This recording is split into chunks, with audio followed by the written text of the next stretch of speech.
किसी गांव में एक बुढ़िया रहती थी जिसका एक ही बेटा था जिसका नाम चिल्ली था।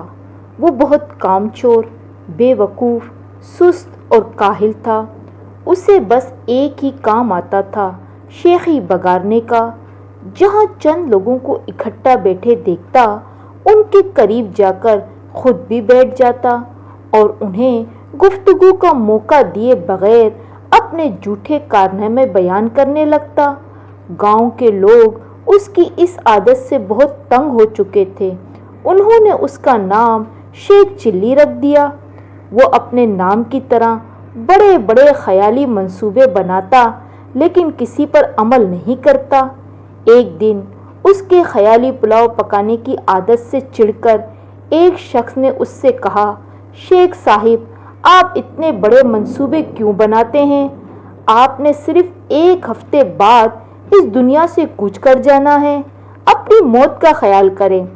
बस ये सुनना था कि बेवकूफ़ शेख चिल्ली को एक हफ्ते बाद अपनी मौत का यकीन हो गया और उसने उसकी सारी तैयारियां शुरू कर दी। पहले उसने एक कब्र खुदवाई और उसमें जाकर लेट गया। 6 दिन गुजर गए, कुछ न हुआ। 7वें रोज़ शेख चिल्ली ने सोचा कि आज उस शख्स के बताए हुए एक हफ्ते का आखिरी दिन है। शायद अब मौत का फरिश्ता आने वाला है। वो ये सोच ही रहा था कि उसके कान में एक आवाज़ पड़ी, अगर अल्लाह का कोई बंदा है, अंडे की टोकरी मेरे घर पहुंचा दे तो मैं उसे उजरत में एक अशरफी दूंगा। शेख चिल्ली अशरफी का नाम सुनकर कब्र से बाहर निकल आया और सोचा कि एक अशरफी मिल जाए तो कब्र में भी जिंदगी आराम से गुजारूंगा। और अंडे की टोकरी उठाकर सर पर उसने रख ली। ये देखकर टोकरी के मालिक ने कहा, शेख साहिब, ज़रा संभाल कर ले जाना, अंडे टूटने ना पाए, वरना एक दमड़ी भी नहीं दूंगा, उल्टा हर्जाना लूंगा। शेख चिल्ली बड़े गुरूर से बोला, मियाँ साहिब, मैं शेख चिल्ली हूँ, कोई छोटा मोटा शख्स नहीं हूँ, पूरा गांव मुझे जानता है। ये कहकर वो अंडे की टोकरी लेकर चल पड़ा। ख्याली पुलाव पकाने की तो आदत थी। सर पर अंडों की टोकरी रखकर रास्ते चलते हुए उसके जहन में ख्याली पुलाव पकने लगे। उसने सोचा, अंडे पहुंचाने की मजदूरी मुझे एक अशरफी मिलेंगी, बड़ी रकम है, इससे मैं एक मुर्गी खरीदूंगा, वो बेशुमार अंडे देंगी। अंडे बेचकर एक बकरी खरीद लूंगा जो कि बच्चे देंगी।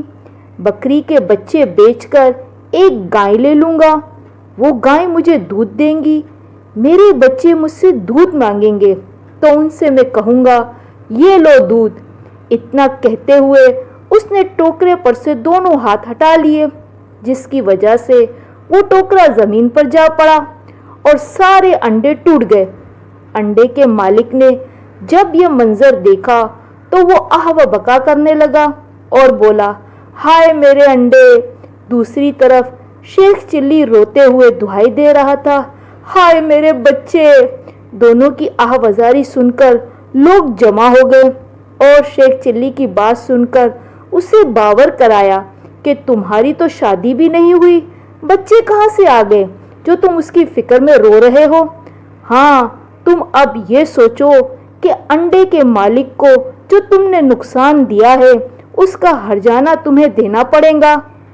बात शेख चिल्ली की माँ तक पहुंची। उसने वहां जाकर हर्जाने की रकम अदा करके शेख चिल्ली की जान बड़ी मुश्किल से उस अंडे के मालिक से छुड़ाई। अगर आप हमारे चैनल पर नए हैं तो प्लीज़ लाइक और सब्सक्राइब लाजमी कीजिएगा ताकि दिलचस्प कहानियाँ आपको बर वक्त मिलती रहें। मिलते हैं एक नई कहानी के साथ। अल्लाह हाफिज़।